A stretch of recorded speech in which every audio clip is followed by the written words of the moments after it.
All of her early models were the likes of Jessica, streetwalkers, table dancers on and off Broadway, whom she would pay to be taken to their places of business. Few of them would do it, though she was never sure whether they refused because she was a woman or because they simply drew the line at pictures. Each of them looked worse than Jessica in the few pictures that remain, slouching listlessly before the camera, mangled-looking bodies in scruffy places and harsh light. When Mom quit hiring these lepers, it was not because she realized the futility of her efforts, but because she could not afford them anymore.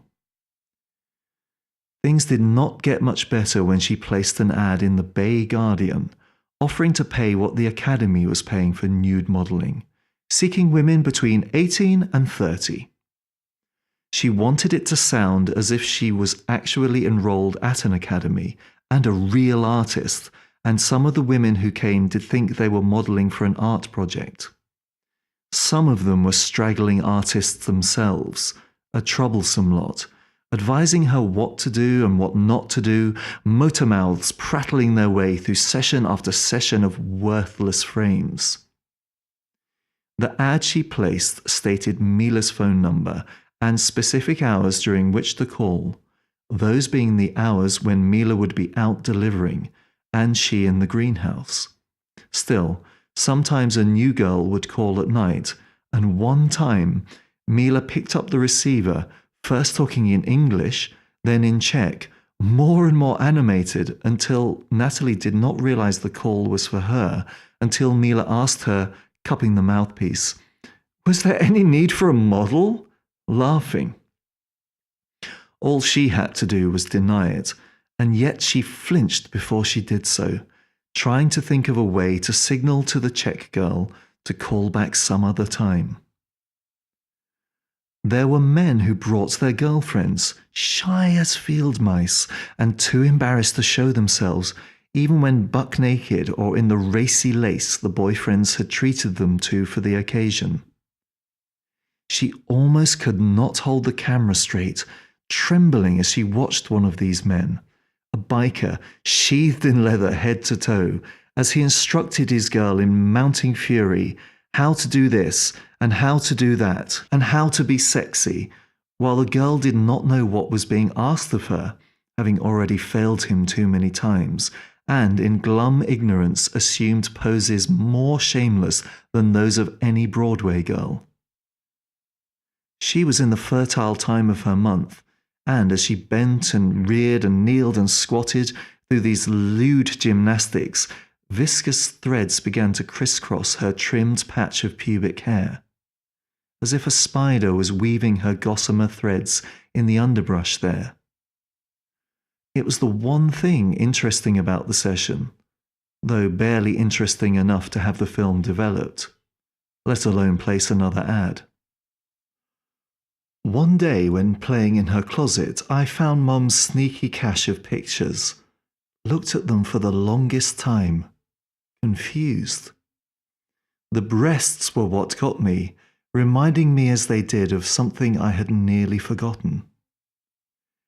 Finding me there on the floor with her envelopes, Mom squatted next to me, asked me and told me about the pictures, and it made instant sense to my 6-year-old mind why you would want to keep this thing a secret. It seemed exactly like the kind of prank that grown-ups would not let you get away with, using one of their fancy gadgets that will easily come apart in the hands of a child and doing things with it they never would even dream of. I had no idea at first what it was I was looking at, because I did not know anyone in the pictures, all of them girls, none of them dressed. Some of the girls were naked where you would expect them to be, like in the bathroom or on the bed. Others were naked where I had never seen grown-ups be naked, on chairs, on stairways, on furniture you clearly were not supposed to sit or lie on, let alone without clothes, with your bare butt on the fridge. Whoever would have thought grown-ups capable of such a thing? Some pictures were taken in the house, But where some of the others were taken, I could not have said, not least because I had never been to a hotel or club. So I did understand the loveliness of breasts, as both of us had been unwilling or unable to do without the emotional give and take involved.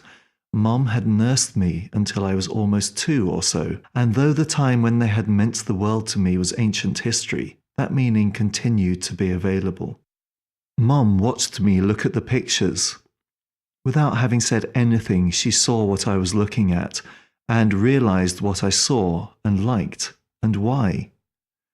A 6-year-old girl's aesthetic was an approach to female nudes she had not considered, and it pleased her to realize there was one, with sexuality kept out, but sensuality galore, even intimacy, and in the same vein, love. To me, the faces of the pictured girls looked anxious about getting caught at their candid game. There was an unexpected playfulness about them, and about the picture-taking as such. It looked like a strange new way of playing house when the grown-ups were away, perhaps a more real way to play. What I am saying is that, looking so playful and ill-behaved, the models in the pictures did seem like girls to me, while they ought to have qualified as women in the eyes of someone my age. They were so serious about being what I would have called a bad girl. It excited me no end to be admitted into Mom's secret playhouse, not least because it answered so many questions, explained her absences and why she would not talk sometimes and stare at things that were not in the room. I had always suspected that she nursed the secret and had wondered why she would not tell me and let me help her keep it. But then again, the big folk have so many secrets they refuse to share. Here, now, the connection revealed itself immediately. It made me happy, and I never told a soul. For the time being, keeping Mom's secret seemed like a full plate to me. There was no reason to look any further. Look for what, anyway? Look where?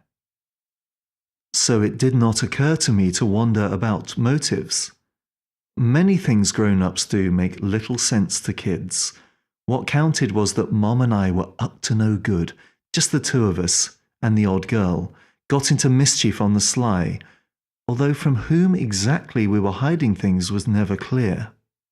Not that anyone ever came to see us, nor was it explained to me beyond the fact that Mom took her pictures either somewhere in town or else let the girls come into the house and up the stairs into the loft we were renting from Mila.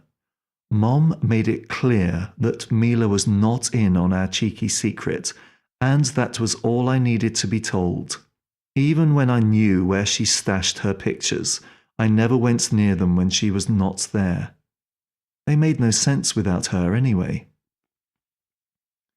And so the weeks and months that followed my delicious discovery were a great time of being in cahoots with Mom. Over time, I learned fancy-schmancy words like chiaroscuro and shutter speed, no-show, Newton's rings, and over time it also became obvious that Mom enjoyed the picture-taking much more than she did the pictures she carried wet and limp like a litter of stillborn puppies from her lab on nights when she turned bathroom into darkroom, blacking out windows and the door and leaving the light off to make sure no one saw how she made the pictures. She would remain in there for hours, in perfect silence, to emerge pale and wasted like a ghost, holding a sheaf of curling prints, like some old alchemist having brewed elixirs out of swamp water and mouldy leaves. Locked in like that, the lab work almost made it look like she was doing penance for having taken these very pictures. So, like I said, it was not hard to see where the fun was in all of this. It was the make-believe, the romping around.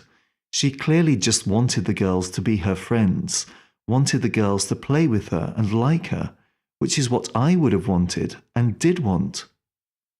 So it seemed strange for her to hide in the bathroom in the dark when she could have taken her films to the drugstore like Grandma did, and everybody else. This was not the only thing, though, that made me uncomfortable about her photographic hide and seek.